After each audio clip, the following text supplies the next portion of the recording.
Fis-6 snin li ilu fit-tieni l-akbar belt fil-Libja, Benghazi, l-isqof Sandro Overend sar li qed jgħix mumenti ta' tama, komunjoni u ħbiberija ma' dan il-poplu. Hemm dik it-tranquillità illi wara li l-estremisti tneħħew u xek ġew eradikati mill-belt għax anke l-Mużulmani soffrew ħafna. Allura kien hemm dik tranquillità li bdiet tikber bil-mod il-mod anke fost il-familji, fost it-tfal, fost iż-żgħażagħ.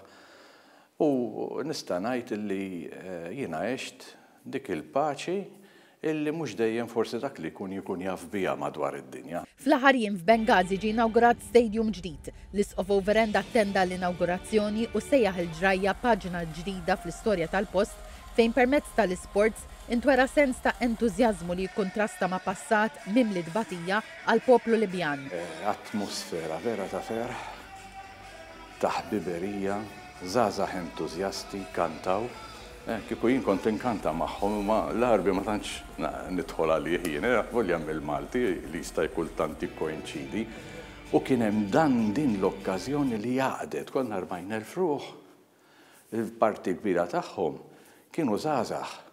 Issa immaġinaw, ftit ta' snin ilu, 5, 6, 7 snin ilu da waraw xraw.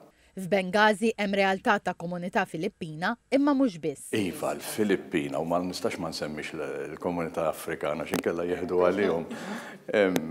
U hemm oħrajn, pereżempju għandek element mill-Lebanon. Għandek l-Ortodossi, Grigi Ortodossi li jiġu għandna wkoll peress li m'għandhomx rappreżentant hemmhekk u aħna nilqawhom għax hija xi ħaġa sabiħa lill-insara dik juru dik l-unità flimkien.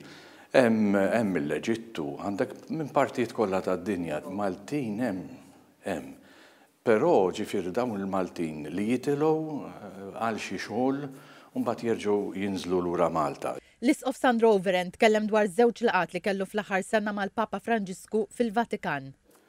Għandu sense of humor, skużawni użajt l-Ingliż, imma sense of humor verament li jmiss il-qalb. Jaqsmek bid-daħ kultant bl-espressjonijiet. U t-tieni l-esperjenza kienet dik il-ħarsa li emana minna dawl u ekku kuraġġ li tantenitna aħna l-isfida. F'dawn il-ġimgħat il-Kattoliċi f'Benghazi wkoll qed iħejju ruħhom għall-Għid il-Kbir. L-isqof Sandro Overend qal li l-Knisja tal-Belt kienet ġiet ibbombardjata fl-2014 u għalhekk għaċ-ċelebrazzjonijiet tal-Għid jużaw post fejn kienu jgħixu s-sorijiet.